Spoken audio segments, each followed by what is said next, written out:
You are listening to Keep Canada Weird, a weekly weird news roundup by the Nighttime Podcast.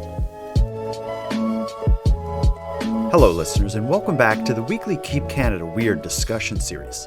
If you're new here, I'm Jordan Bonaparte, and Keep Canada Weird is the venue in which my pal Aaron Airport and I seek out and explore the more offbeat news stories that played out over the past week. In tonight's episode, which we recorded on February 6th of 2024, Aaron and I talk a lot about animals and food. We hear about a recent act of animal-involved domestic terrorism that crippled Toronto's power infrastructure. We're going to discuss the birth control being distributed among Toronto's pigeon population. We'll sample some of Regina's famous pizza, and we're going to get grossed out by a pill found in a Starbucks cake pop. And in the middle of all that, we're going to daydream about an ancient shipwreck that recently washed up in Newfoundland. So let's get into it. Handsome Aaron Airport, you got your pop in your hand, I got my pop in my hand. There's nothing that can stop us now. It's time to keep Canada weird. But before we do, what's new with you? Did Snowmageddon or Snowvid kick your butt? Snowvid is still ongoing, man. It doesn't end. It is snow all day, every day here. All I do is shovel. I've been shoveling multiple times a day since Saturday. It was insane. My car was buried. You couldn't even see my car. There was so much snow. Yeah, I just almost passed out looking at it, thinking, damn. I live alone. I'm going to shovel this all by myself.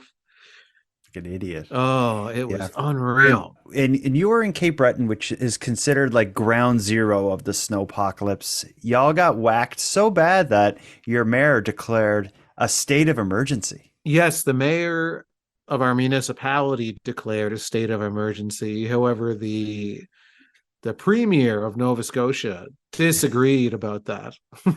Yeah, he referred to it not as a PR stunt, but as a PR issue, which is a kind of like a even more condescending way to react to that. Yeah, total PR issue, man. Like, that was such a brutal thing to hear as someone living like, I'm right on the water. We got completely buried, my entire neighborhood. There's a lot of older people in my neighborhood who can't get out of their houses. Today I was helping the guy next door, Harold. He lives alone. He's got to be 80 years old or something. And he saw him out there this morning because I thought maybe he had a tractor coming or something, because some people know people with tractors and they come and they're just waiting for the tractor to come. They have it scheduled and tractor's going to dig out the top of their driveway. But then I saw him alone out there. Oh man. Yeah. You got to step just up. Chipping away at it. And I'm like, so I grabbed my big scoop shovel, went over there, and then a couple other neighbors saw us and joined. So there was 4 of us. Took us several hours, 4 of us at once to get this driveway to the point where he could get out. So I've been in the house since Friday afternoon. Like when I got home Friday afternoon, the snow started. I picked up some supplies. I didn't really have a grasp on how bad the storm was going to be. So I picked up, some bananas, some grapes, some bread, some peanut butter, in case you lose power, you still have things that you can eat, some chips and like just kind of cookies and just kind of, ride out the storm kind of food. But, by Monday, I'm like, I'm getting low on my storm supplies here. Like maybe you should have bought like some ammunition, like, because if it gets any worse. Oh, absolutely. Then Harold becomes my enemy. Yeah, he comes for your food. Then I start burying him in the snow after I kill him and take all of his canned goods. Yeah. Well, we're glad you survived, and all the best to Harold. We're all rooting for you, sir. And all the worst to our premier, Tim Houston. What a moron, man. Like this guy. I'm calling for him to come down when the snowplow goes by my house again and fills in the top of my driveway again with a snowbank of ice and snow. I want him to shovel me out and show me how you clear snow. Okay. We'll see if he takes you up on that. Well, like I said, glad you survived the snow. We hope Harold is okay and looked after by you and everyone else. But we have work to do here. Our mission is to keep Canada weird. And the way we do it is by seeking out, highlighting, discussing, breaking down, speculating on, and theorizing on the weird and offbeat and amazing stories that played out over the last week across Canada. And oh my goodness, we got some good ones tonight. We have a couple themes to work on. There are two acts that occurred in Toronto specifically connected to the animal uprising that our listeners are counting on us to get them up to date on. We have two food-related stories, one in Regina and one in Vancouver Island. And then we can go to Newfoundland for the latest weird thing to happen in the strangest part of the country. Where do you want to start with this? Oh, wow. Let's start with the animals. We haven't really been banging the animal uprising drum for the past number of weeks, so let's get into that. That's not to say we're not watching. Oh no, our ears and eyes are open. Okay, this one's concerning. So let's start with, I guess there's kind of two sides to this. There is an attack on humanity and a retaliation against the animals. So let's start with the bad news first. This past Thursday night, a significant portion of downtown Toronto, which is one of Canada's most densely populated areas, was without power, initially for unknown reasons. People were stuck in elevators, buildings were without heat or water, and society was on the cusp of panic. And the cause may be darker than even Toronto's darkest corners. Listen to this. Thousands were left without power for several hours last night across parts of downtown and midtown Toronto. The lights went out at around 7:40. Toronto Hydro said approximately 7,000 customers were impacted, and fire crews had to carry out a number of elevator rescues. Hydro One later said the outage started when a Racoon made contact with equipment at a downtown station. Power was fully restored by around 10:30. A Racoon made contact with equipment.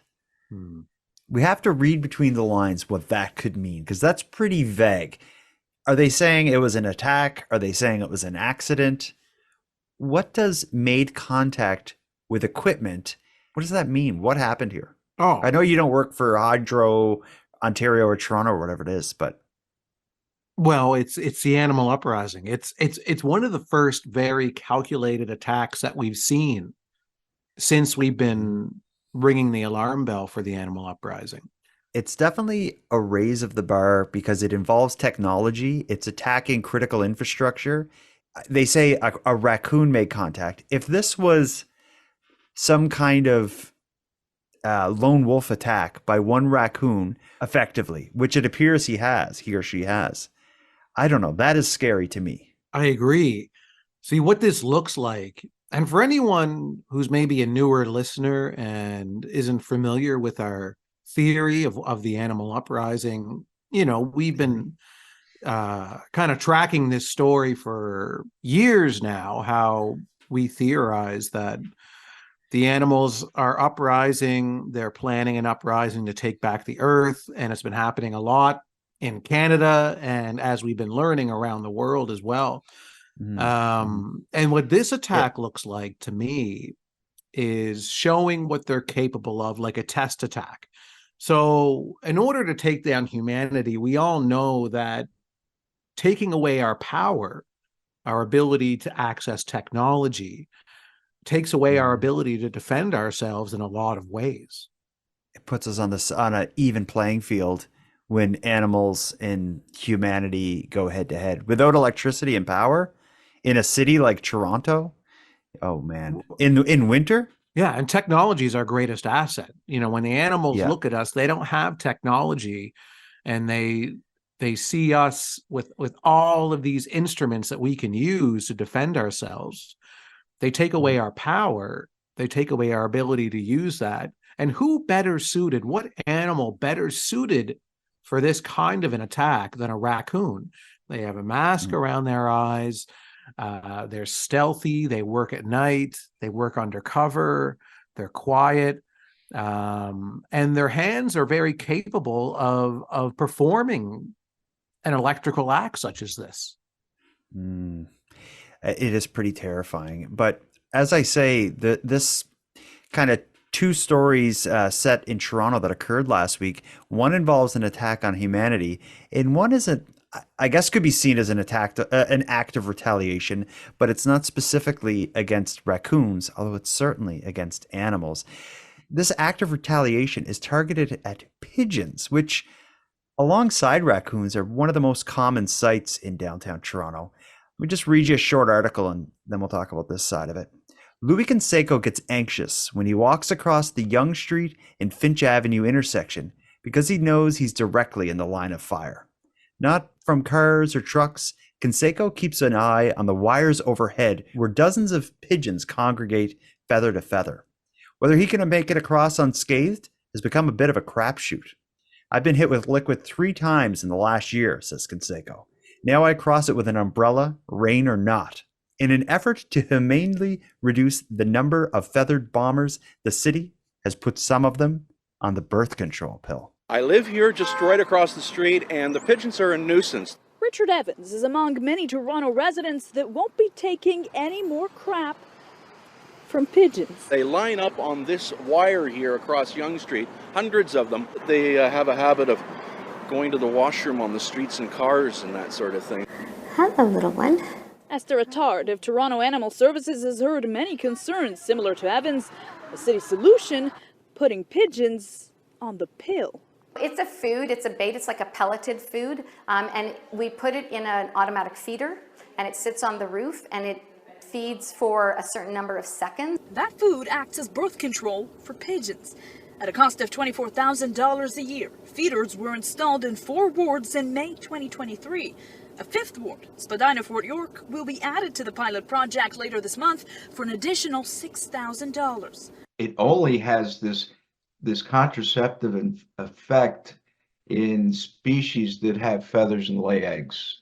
So, there's no risk to your pets or small children. The CEO of the company behind the pill says it's approved by humane societies in Canada and that the size of the pill and the location of feeders is designed to attract only pigeons. I am advocating vigorously for it to come to my ward. Unfortunately, due to the pigeon population, many residents no longer are able to use their outdoor space. Attard says the program has seen some signs of success due to less pigeons at the feeders, but they're hoping to have a better idea on how it's controlling the population by this spring or summer. Very rarely do we see a story where humanity is taking steps to control animal populations, especially in these kind of unique and maybe even groundbreaking ways. I've never heard of a birth control pill for birds, and I certainly have never heard of a birth control pill for birds being spread across downtown Toronto at a cost of, when you added it up, about $30,000 a year, it sounds like. Mm-hmm. But I've been to Toronto. There are pigeons everywhere. Yeah. I wonder if there are birth control food for other pests as well. Like, is this something that we can enact to, I should state first to my animal overlords that I have already officially submitted to you in the earliest days of the animal uprising. Mm-hmm. I announce you as my overlords. I am here to do your bidding. I submit to you, that's all officially on the record to the animals. Mm-hmm. And but however, is this something that they can do with other pests as well? Mice, rats, raccoons. Yeah, because I don't like the idea of killing them. Yeah, but a birth control thing, which doesn't kill them, but it slows down them reproducing. It is a really good idea, and even with mice and rats and stuff. The idea of poisoning them and having them just die in your yard or something or in your house, that's so disgusting. But we do at this point, share the earth with them. And if we can use technology and science to just control the rate that they reproduce and control their numbers that way in sensitive areas like a major city, I don't know. I think that's a win-win. I like this idea. I've never heard of it, but if it's not harmful to the pigeons that ingest it, and there's not a risk of other animals, getting at it. Yeah, I like this idea, and I think this could be explored to control. I live in Halifax. There are rats and mice everywhere. If you could control the population of mice and rats across the city through something like this, I think that's all right. Yeah, it would be interesting though. In the short term, I think it might add to the problem, because once you start feeding them, they start coming around more. Right. Mm-hmm. And then eventually, as the birth control food starts to take effect down the road, you have a smaller population. But in the short term, you're going to see more pigeons. Yeah, I guess this is the kind of thing where your payoff is going to be, 5 to 10 years down the road before you really see the benefit of it. And of course, it's like this is something that I don't think should be handled by just some random like government person putting a bunch of it up there. It needs to be carefully controlled because you don't want to destroy the population. You want to control it in a way that you want to find that balance. And I think there could be problems. But if this was something a city does hand in hand with some kind of experts, I like this idea. Yeah, it's long term, and you should be thinking long term when it comes to pest control in a city or a neighborhood, because a short term thing is not going to do anything long term for your problem.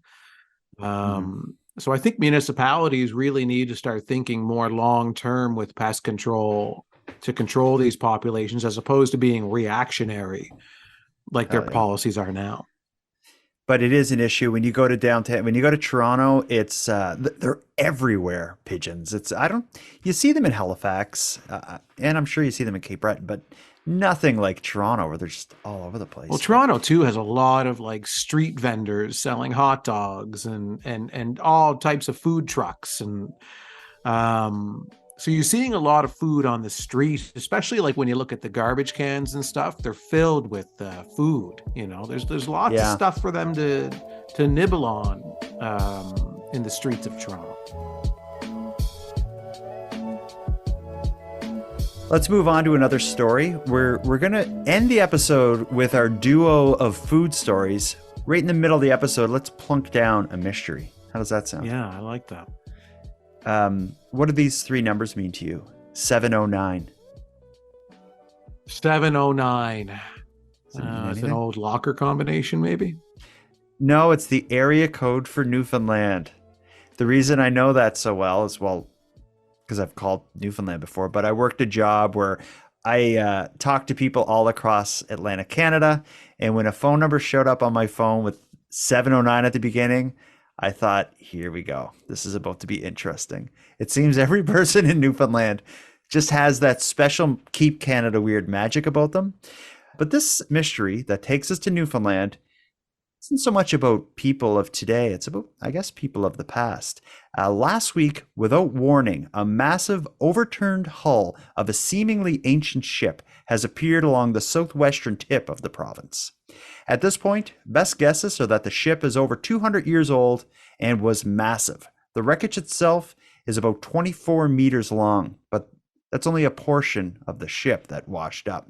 Let's hear the news story, and I want you to pay close attention to, again, the streeters. That's when the reporter talks to the random people on the scene. You're going to hear some amazing accents and some, I think every quote you hear in this article is going to be something we're going to want to talk about. So grab a pen and paper for this. Here it comes. The ghost ship of Newfoundland. It's a secret of the ocean a small coastal community is trying to uncover. I'm just interested to see how old it is. Never knows, it could be a ship that brought my ancestors here. Wanda Blackmore's son found this mysterious wreck 10 days ago. Now, it seems like just about everyone's come down to this beach to have a look for themselves. It's just a boat, but you don't see this every day in a lifetime. Not something this old. Photographer Corey Purchase captured golden video that's now been shared around the world. It's like discovering a ghost ship. When you're flying over, it's like you get this airy feeling that, like, what happened when it went down. Cape Ray has an important place in shipping history. Its lighthouse once guided boats safely into the Cabot Strait. Some here speculate that Hurricane Fiona in 2022 dredged up this boat, and people who live in this town now feel a big connection to the history. Right now, these tides are working against archaeologists. This boat doesn't really reveal itself out of the water until after sun goes down. That's supposed to change by the weekend when the archaeology team hopes to arrive here in Cape Ray. The ship is being battered by the waves, so today, locals tied 3 ropes onto the overturned hull. They hope that will be enough to keep it in place until experts arrive. So we're from Cape Breton. We're from a place that has it's known for having a bit of an accent, but when I hear like the hardcore Newfoundlanders talk, I can't help but chuckle. Oh yeah, the accent is thick. It's a similar accent to the Cape Breton accent, but it's a bit just different. turned up to 10, it seems. What do you think of this story? Where do you want to start with this? It's a cool story. I mean, the aerial shots, if anybody can go on YouTube and look this story up to see the news footage of it, there's some really cool aerial shots that they took with a drone of the shipwreck. You know, kind of there at the edge of the water, but it reminds me of the scene of from the Goonies. You know, at the end of the, not spoiler alert for anyone who hasn't seen the Goonies in the 80s, but the end of the movie when after they break out of the, you know, the watery cave or whatever at the end, and then One-Eyed Willie's ship is like, you know, when they're about to lose their houses or whatever, and then all of a sudden the maid is screaming in Spanish that there's something over there. And then they see One-Eyed Willie's ship just kind of cruising along. Like, it just reminds me of that scene from the Goonies. It's a massive old wooden ship that for whatever reason washed up on shore. Again, you heard it in the article there. They suspect maybe tumultuous sea waves of Hurricane Fiona may have loosened it from wherever it was stuck or buried and washed up on shore. I like this idea that there's these cool things just hidden in plain sight. And this seems to be one of them. And it'll wash up. Archaeologists are going to get on there. They're going to pull it up on shore, I imagine. And archaeologists are going to go through it. And who knows what they'll find in there.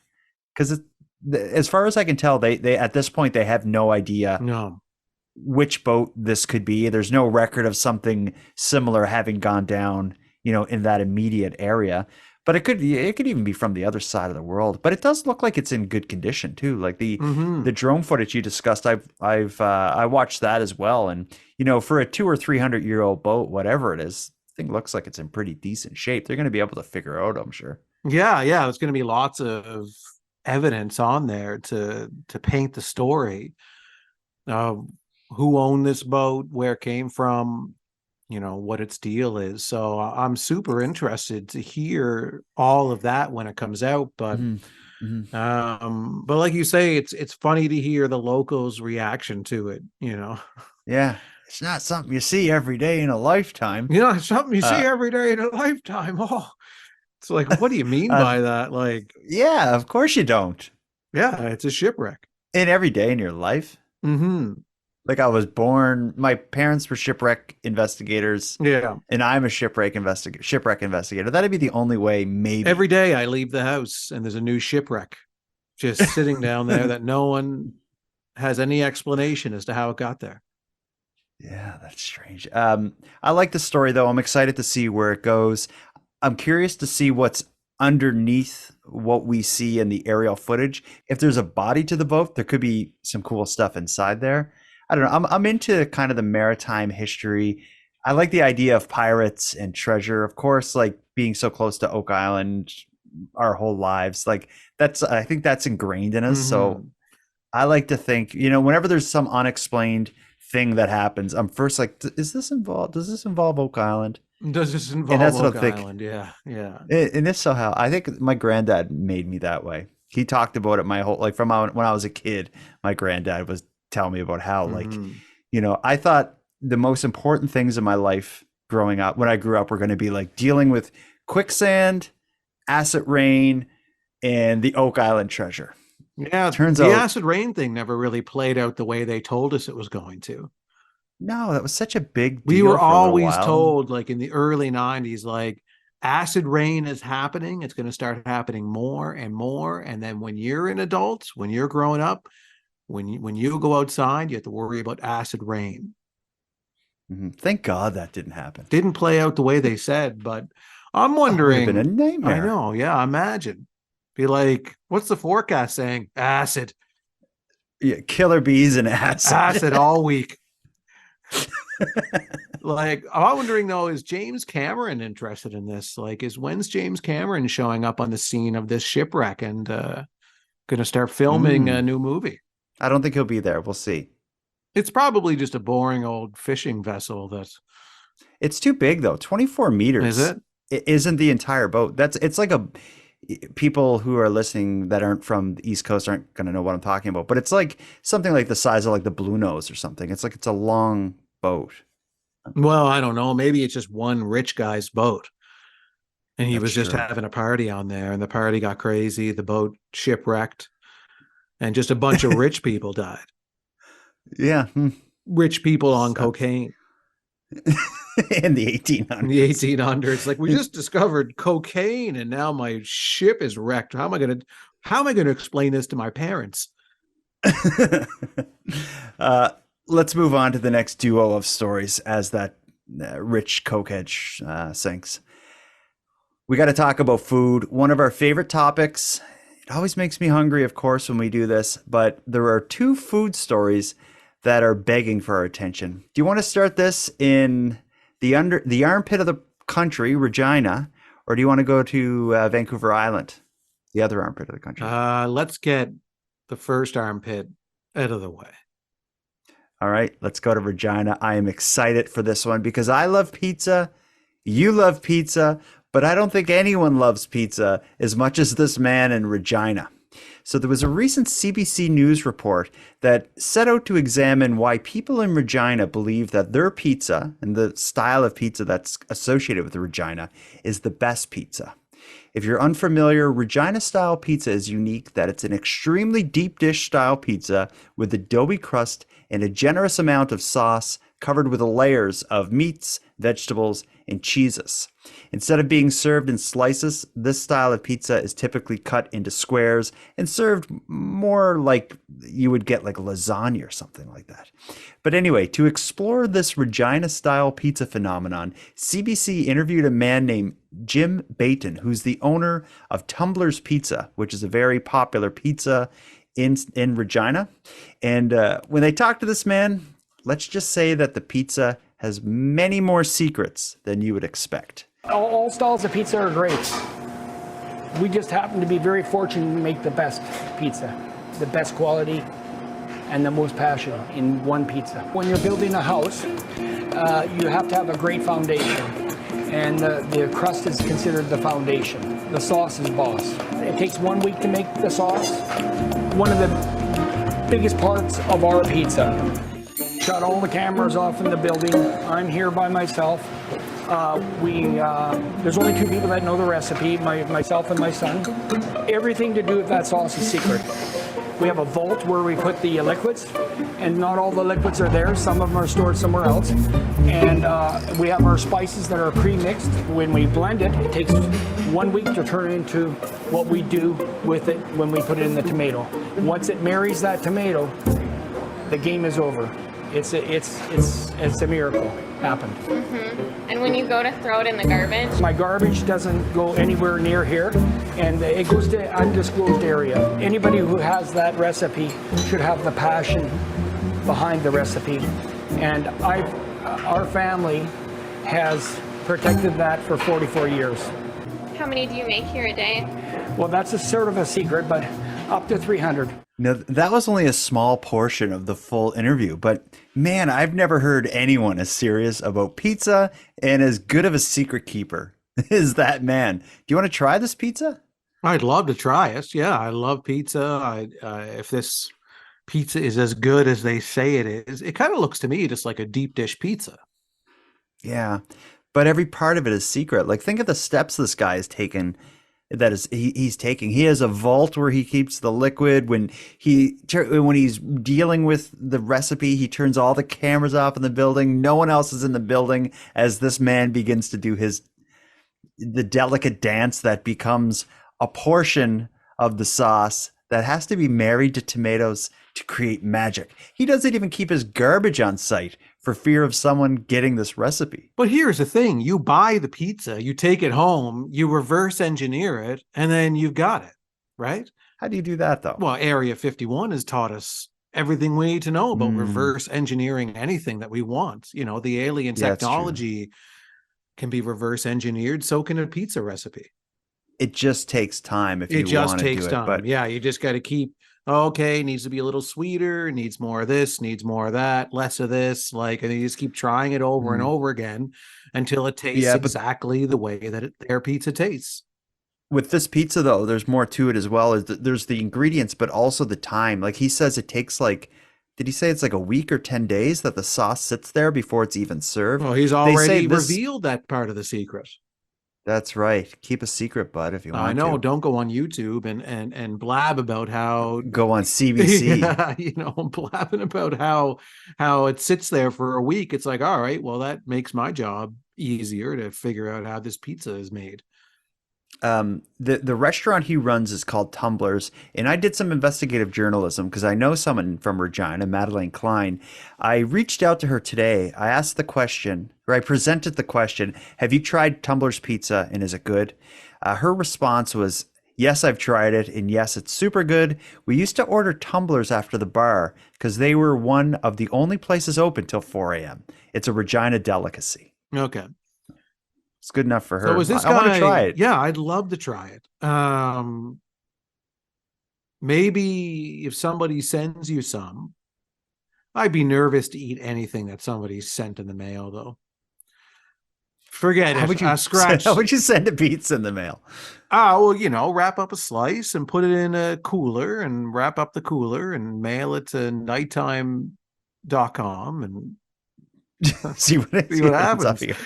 I don't know. This pizza, the Tumblers, I read about it. It seems like it's not only sold like from a restaurant, but I think they sell it like in grocery stores and stuff as well. So maybe they sell it like uncooked or something. It looked. I don't think this was in the piece that we played on the podcast, but even how he cooks it, there's something special about the oven that there's not as much air in the oven because he says it dehydrates the cheese. So there's so much care to it. And I guess where it's so thick, this pizza, the special kind of cooking considerations have to happen. So I think if I tried it, I wouldn't want it mailed to nighttime.com. I'd want to like go in the restaurant and try it fresh. That's a long way for us to travel to go and try this pizza. Mm-hmm. But is the story about Regina pizza in general, or is it just this one Tumblers place?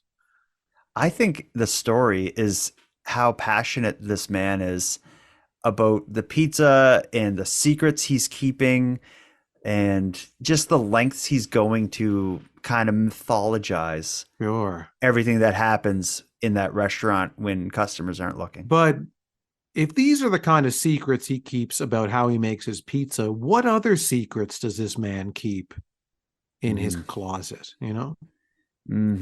I think he's got some skeletons. I think he's done some terrible things in his life that he regrets and that he doesn't want getting out. And I think he uses this pizza thing as a mask. Or a metaphor. I don't think it's a metaphor. I think it's a distraction. It's like, I could never have killed anyone because I make the best pizza in Regina. Look, yeah. And then he goes into his spiel. It wasn't me, officer. Have a slice. Actually, this is a good segue. The idea of food either being a disguise or a sort of Trojan horse for murder. That kind of leads us to our story in Vancouver Island. Do you know what I mean by a cake pop from Starbucks? Yeah, they're like a round cake ball on a stick. Yeah, my kids love them. So it's kind of like the shape of a Timbit, a round ball of dough on the end of a stick, and then that round ball of dough is like dipped in some kind of like chocolate or something, and so it's served like that. Starbucks sell them like crazy. Whenever you go to Starbucks, you see them. But a mother on Vancouver Island is raising the alarm because she found, or she claims to have found, a pill inside of a cake pop that she bought for her kid at Starbucks. Listen to this.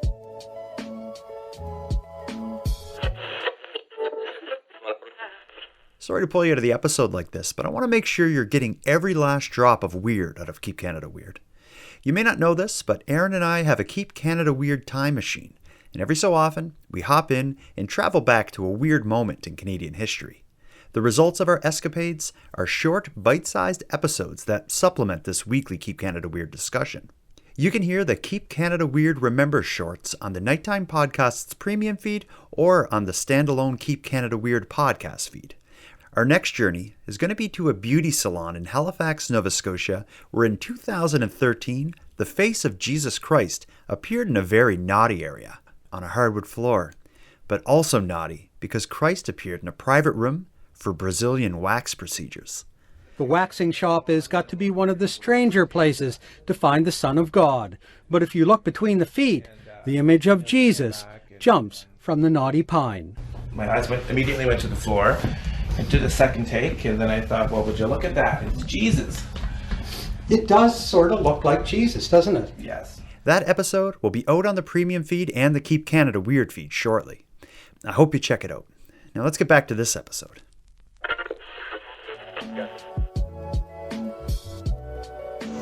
Isabel Piper says when her 5-year-old son took a bite out of his Starbucks cake pop, it didn't taste so sweet. He took a bite of it and proceeded to tell me how disgusting it was and that it wasn't what he ordered. What the Vancouver Island mother says happened next is concerning. So I went to go hand it to my other son. When I went to do the transaction, I moved my head along with the cake pop in my hand, and that's where I seen the pill just laying. A pill pictured beside the sweet treat.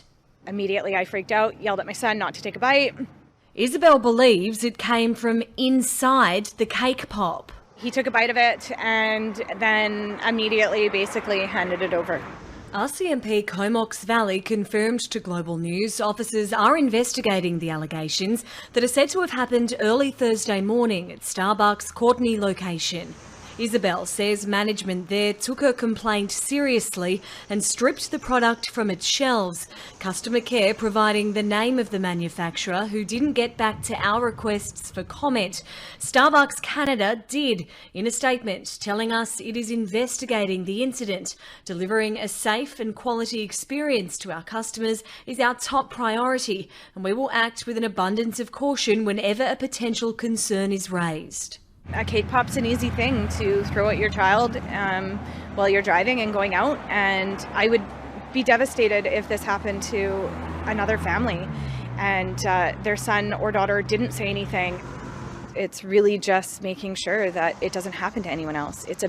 Starbucks is a really big company, and who knows if there's another one out there. One thing I agree with her on is a cake pop is an easy thing to throw at your kid when you're driving. You know, a cake pop is an easy thing to throw at anybody when you're driving because they're so light and they're on a stick and you just whip them. Yeah, you can really whip them. Yeah. They fly through the air because they have that weight on the end of the stick from the pop part. I'm just thinking how fun that would be if you had a bucket of them on the passenger seat, your window down, just driving by bus stops, just whipping cake pops at people. It just sounds like this woman can't discipline her child and just gives cake pops to them all the time. Yeah. Oh, you're crying again. Here's another eat cake another pop. cake pop. Yeah. Just shut up. I don't agree with that. Who knows what was going on that day? Listen, maybe the kid I did just something see amazing the facts and deserved as I a treat. see them. No, kids never deserve treats. What do kids do to earn treats? That's true. Nothing. They're often bribery. It's just a way to just say, please shut up for 10 minutes so I can drink my tea and think about how I'm going to fake my own death. It'll cost me $3 to shut you up. Here you go.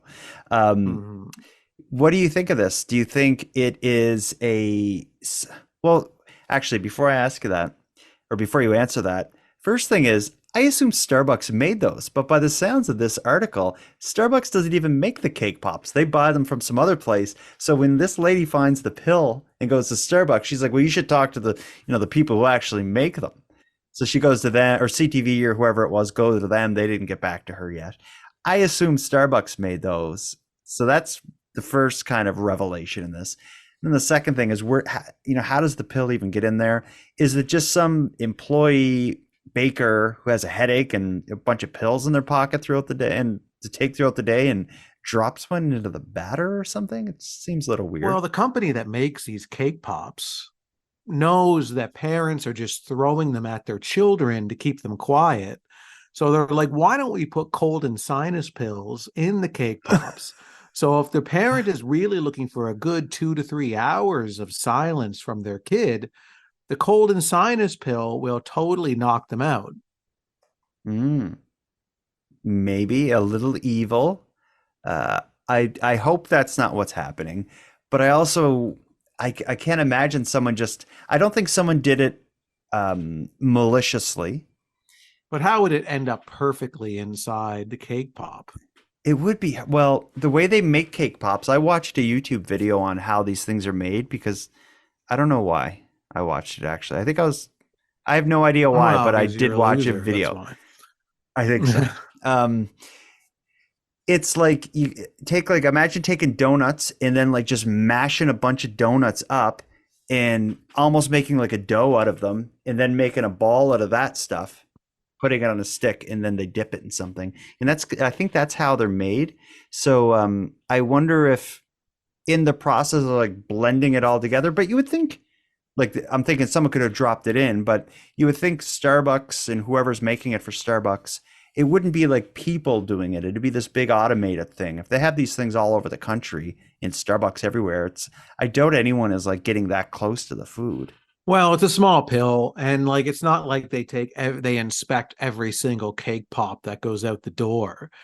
They would inspect every 50th one or something, or some kind of quality control that they would have is not going to catch if it's a random, like if it was a serious issue where it's like, oh my God, we have cases upon cases of cake pops from the specific factory that have cold and sinus pills in them. It sounds like it's just one rogue cold and sinus pill that fell out of somebody's pocket or something during cold and flu season and ended up in some cake pop batter. You're saying cold and sinus medicine or whatever. I was under the impression it was just like an Advil. Did you see something that made you think it was a cold or sinus pill? That's just what it looked like to me. I'm not a doctor. Okay. I don't know. Oh, the reason I asked that is this could be used as motivation for employers not to encourage sick people to come into the workplace, especially when handling food. That's always something that bothers me when you work among people and someone shows up and they're sick. It just drives me crazy. When you're sick, just stay home for a couple of days and spare everyone the heartache. And then when some employers are like, really encouraging their staff to come in, I think it ends up biting them in the butt when everyone else gets sick. Yeah, I don't know if it's so much them encouraging their staff to come in sick. It's more the work environment has this aura of, yeah, you can stay home if you're sick, but I wouldn't if I were you. Yeah, I know what you mean. I'm glad her kid, whatever this pill is and however it got in there, thank goodness her kid didn't eat it. It seems like it's a stroke of luck that she found it, because her kid in the back seat bites the cake pop and doesn't like it. And I think she reaches back to like give it to another kid, was the impression I got. And somehow along that, within that process, the mother realizes the pill's in there. I don't know how she found it or knows it. And I don't think Starbucks was convinced that the pill originally came from the cake pop. How do you know? How can you prove it? That's the thing. Like, oh, there's a hair in my burger. Can I get a free burger? Mm-hmm. It's like, well, did the hair actually come from one of our employees, or did you put the hair on and then come up to the counter and say, hey, there's a hair in my burger, give me a free burger? What would her motivation be to do this? Like, I believe her. There's nothing to make me think she faked it. Well, I don't think she faked it, but I mean, a lot can happen in the back seat of a car if there's two kids back there. I mean, you could have had that pill could have come from anywhere. That's true. And it's not like Starbucks is going to jump in front of this and issue a statement and pull them all out of, they probably, pull them all out of Starbucks across the country or something without like a definitive kind of reason. I don't know. It's scary though, the idea of like stuff like that being in food that's generally market it towards kids. That's scary. But I'm sure like stuff like this happens. You know, the amount of cake pops they make and sell and people eat, cake pops have never been in the news before, as far as I know. No, this seems like a rogue incident, and I'd be surprised if we heard about more cake pops with cold and sinus pills in them. You never know.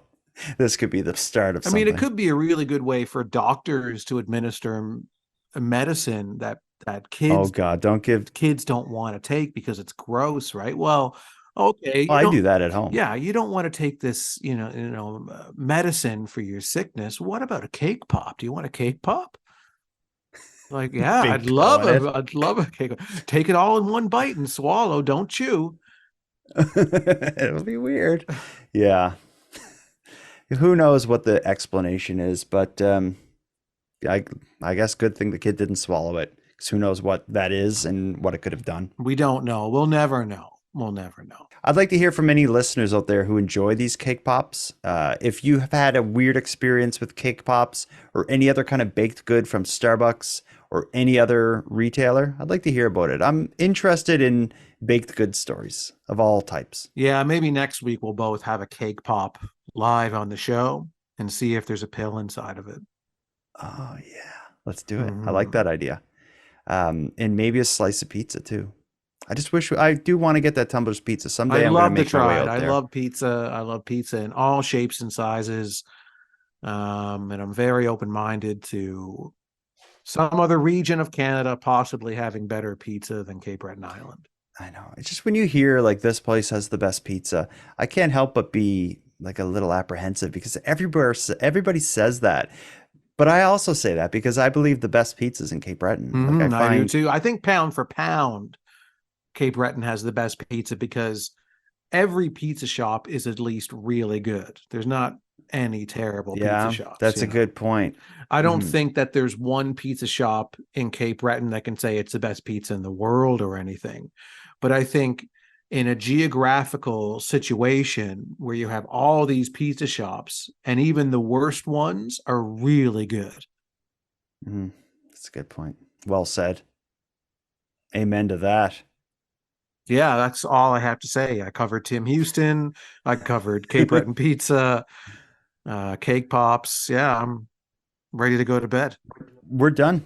We kept Canada weird. I'm excited to find out what happens over the next week, because I think, the temperature is raising. The country's just getting weirder by the minute. And we'll prove it again next week. Let's put a bow on this. Handsome Aaron Airport. Until next week. Jordan, until next time. I screwed up. You messed it up. Yeah. Try it again. Handsome Aaron Airport. Until next time. Jordan, until next time. You mentioned living near the water. Go take a walk. Maybe you'll find something interesting over there. Yeah, maybe there's a ghost ship with a bunch of ghosts who want to bring some ghostly snow shovels up to my driveway and widen the opening a little bit. I was working on that tonight, because when you first crack the top of the driveway, you've gotten through the mountain of snow that's there. You're only making just enough room for your car to squeeze by, because you've been shoveling all goddamn day trying to get to the end of your driveway. And you're like, that's it. There's barely enough room for the car to get through. I'm going to bed. And then the next day you start chipping away at the edges. Every day you widen it a little more. And then next thing you know, life is back to normal. And the ambulance can get in. The paramedics can get out after they have you in a stretcher. All of the emergencies that you normally see when you get 160 centimeters of snow in 3 days. I want to thank you for helping Aaron and I fulfill our mission to keep Canada weird, but let us also call out to you for even greater support. If something weird happens in your neck of the woods, please let us know. We'd love to hear about it and include it in an upcoming episode. As well, if you have any thoughts, opinions, theories, or anything you want to say about the stories we discussed tonight, we'd like to hear that too. You can contact us via voice memo at nighttimepodcast.com/contact. We look forward to hearing from you. Now, before we wrap things up here, let me end with some thanks. First, a big thanks to Aaron for sharing another evening with me and with you, the listeners of Nighttime. A big shout out to the internet's favorite cult leader, Unicole, who provides the series' intro and outro voiceovers, Monty Data, who provides the outro version of O Canada, and then lastly, but most importantly, a massive thank you goes out to each and every one of you listening to Nighttime, as without your interest and your support, this show would be as pointless as it would be impossible. Now, on the topic of support, let me thank the newest subscribers to the premium feed. Adam, Tiffany, and Barco, thank you for going premium. And for anyone else who'd like to support the show, you can help us out here in a variety of ways. First of all, a premium feed subscription costs just a couple dollars a month, and that money funds the creation of the show. But the premium feed also gives you the episodes 2 days early, gives them to you ad-free, and gives you access to a full back catalog of Nighttime episodes. If that sounds like something you're interested in, you can go premium right now at patreon.com/nighttimepodcast. And even if you can't go premium, you can still support the show by simply sharing this episode on social media and letting all your like-minded friends know what we're doing here. We appreciate your support in growing this. Now until next time, take care of each other, hug your loved ones tight, and let us know if you see anything weird. Keep Canada Weird is written, hosted, and produced by the Nighttime Podcast. Listeners everywhere. Good night. Hi, Jordan Handsome Aaron Airport. I was listening to the podcast a couple weeks ago on talking about corporate-sponsored sportsplex.